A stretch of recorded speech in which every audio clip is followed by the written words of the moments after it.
this is going to be another piece of my imposter syndrome and perfectionist. Let me just put up here imposter, perfectionist.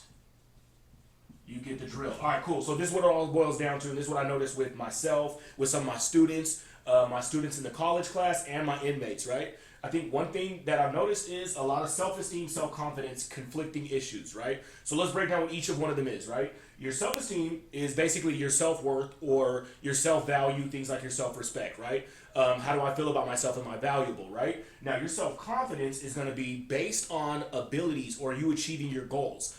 Things I'm good at, I'm confident in. I can be a good football player. I can be a good basketball player. I can be a good professor. Now, the thing is, whenever we get hit with certain judgments or critiques, our self-esteem takes a hit from our self-confidence, right?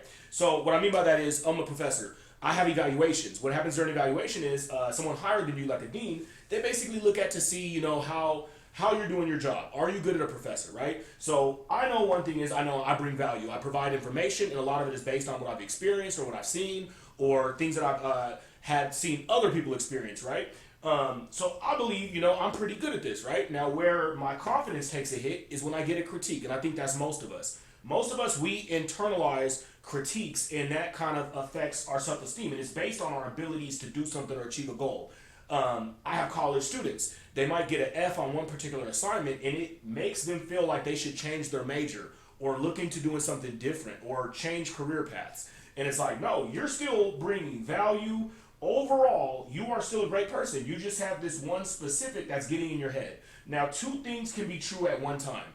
You can be good at something and be a bad person, or you can be a bad person and be good at something, right? You can be definitely a well-rounded candidate for a career, but just bad at one particular part of your job that you need training in, right? So you can always build on this, and you can also build on this. These things are not set in stone, but what happens to us is we internalize a lot of things, and then we feel like the imposter, like, oh no, well, I'm not good at this, so I'm not valuable. Or we get to be a perfectionist, like, oh, I'm good at this, so my value is based on how good I can keep this up. So I hope that this helps, and I hope it was short enough. Thank you.